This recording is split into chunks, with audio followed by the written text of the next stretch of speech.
नमस्ते दोस्तों। IPO apply करते वक्त लगता है बस अप्लाई करो और वेट करो अलॉटमेंट मिलेगा या नहीं।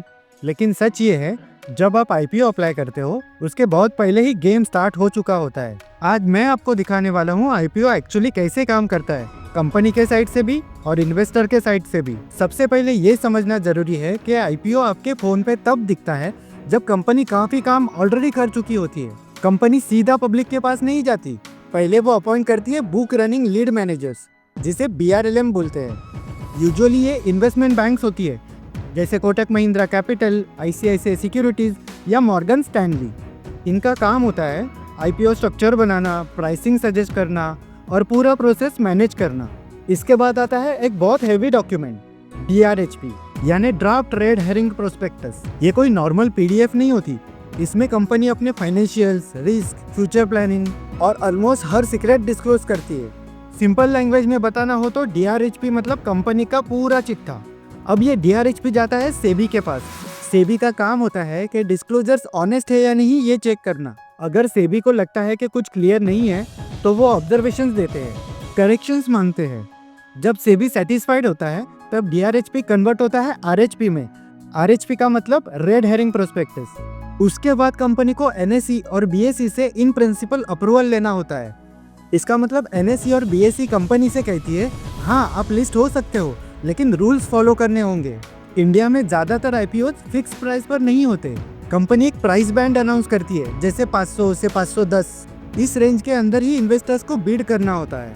ये होने के बाद फाइनली IPO 3 से 5 वर्किंग डेज के लिए ओपन होता है। और ये वही स्टेज है जब इन्वेस्टर्स को लगता है IPO स्टार्ट हो गया, लेकिन बैकएंड प्रोसेस बहुत पहले ही शुरू हो चुका होता है। लेकिन आप एक इम्पॉर्टेंट बात याद रखिए, आईपीओ में आप शेयर्स बाय नहीं करते, आप आईपीओ के लिए अप्लाई करते हो। सेबी ने इंडिया में ASBA मैंडेटरी बनाया है।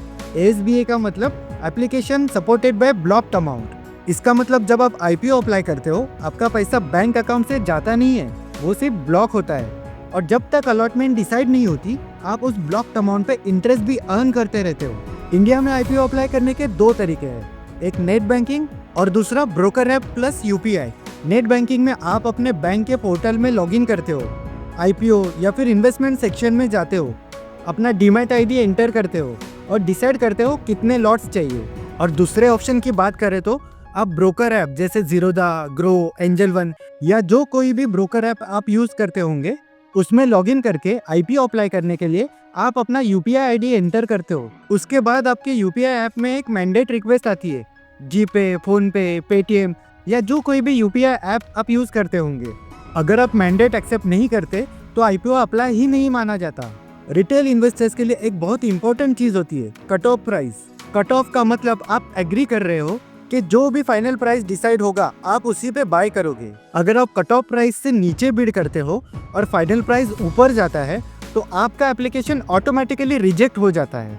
अगर आईपीओ ओवर सब्सक्राइब है यानी डिमांड ज़्यादा है और शेयर्स कम है तो अलॉटमेंट होती है लॉटरी सिस्टम से।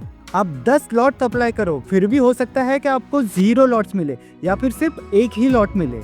अगर आपको शेयर्स अलॉट नहीं हुए तो जनरली 24 आवर्स के अंदर आपका ब्लॉक्ड पैसा बैंक अकाउंट में फ्री हो जाता है। अगर आप लकी हो और अलॉटमेंट मिल जाती है तो शेयर्स लिस्टिंग के एक दिन पहले आपके डीमैट अकाउंट में क्रेडिट हो जाते हैं। लिस्टिंग डे पे यूजुअली सुबह 10 बजे स्टॉक NSE और BSE पे ट्रेड होना स्टार्ट होता है। आईपीओ अप्लाई करने से पहले कुछ इंपॉर्टेंट चेकलिस्ट याद रखिए।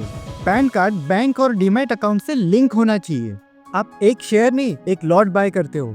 लॉट साइज यूजुअली 14,000 से 15,000 रुपए के अराउंड होता है। T+3 टाइमलाइन के कारण सब कुछ फास्ट होता है। अगर आईपीओ मंडे को क्लोज हुआ तो चांसेस है कि थर्सडे को लिस्टिंग हो जाएगी।